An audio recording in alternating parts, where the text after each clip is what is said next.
Oh, darn. Her door computer's malfunctioning.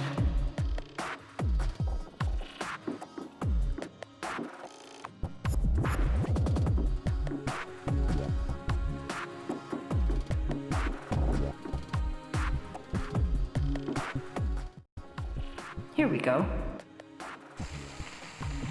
Now, how on earth does this thing work?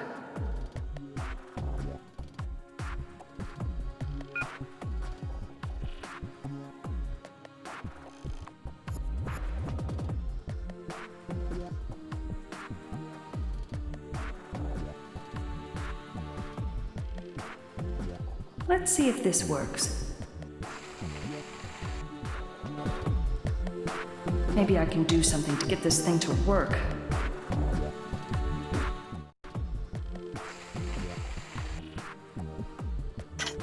Finally, that's out of the way. Let's see if I can figure out the other.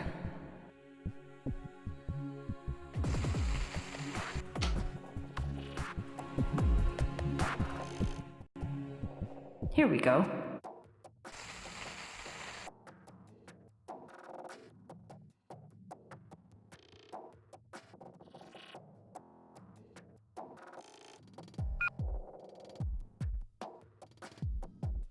Let's see if this works. Yes! Got it.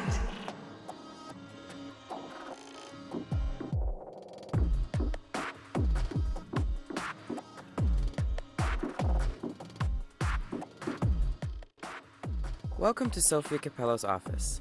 How can I help you? This is Phoenix Wallace from the Adrianopolis Peace and Security Center. Inform Dr. Capello that I am here. Officer Wallace, you do not have a valid appointment at this time. Would you like to make one? Inform Dr. Capello that this is regarding official peace business. Please hold. Working. Thank you for your cooperation. Please proceed inside.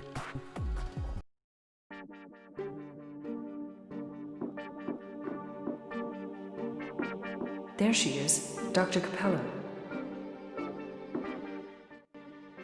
Dr. Capello, let me introduce myself. I'm Phoenix Wallace, a senior security officer from the Peace and Security Center. Welcome. Please do sit down, Miss Wallace. I guess this is regarding Mr. Bogdanov. I'm afraid it is, ma'am. Can I ask you a couple of questions? Certainly.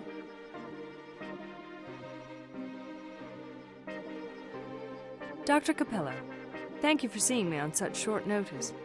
I will not take too much of your time. You're welcome. How can I be of help?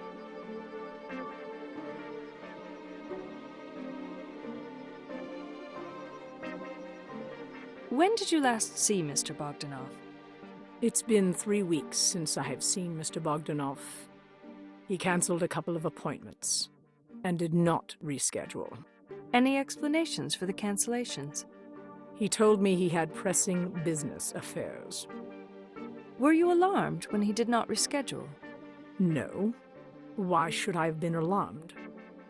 Is it normal for a patient to cancel appointments and never reschedule? In my experience, the patient eventually calls. I have to remind you that I was Mr. Bogdanov's first real therapist.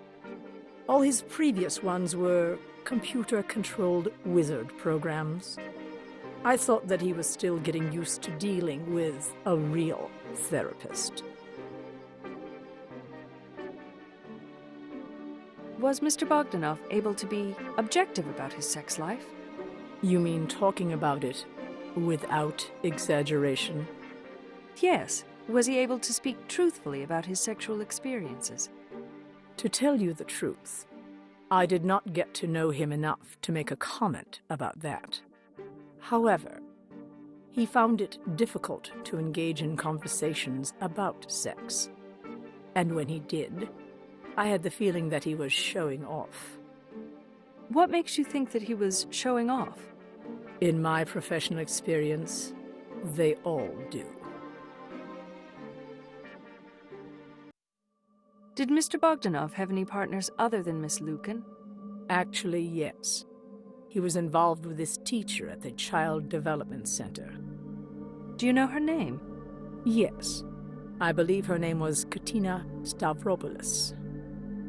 Can you tell me about his relationship with this woman? I can tell you what I know. Being a teacher at the CDC, Miss Stavropoulos had strong maternal instincts. She could compare Mr. Bogdanov's frustrations to her own students' growing pains. I think she perceived Mr. Bogdanov as a child that was trying to imitate adults of the World Union. She wanted to care for him as she would have cared for one of her own children at the CDC. Do you think Mr. Bogdanov benefited from this care? It seems to me like he did. He desperately needed attention, and plenty was given. I realize now that he had never experienced that type of attention before. Do you mean while he was in Russia, as a child growing up? Precisely.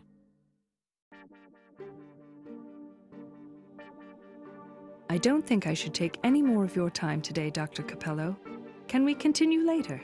Sure, as you wish. Thanks for all your help. You're welcome. So Bogdanov had a love interest at the Child Development Center. PA, add Adrianopolis Child Development Center to my navigation map.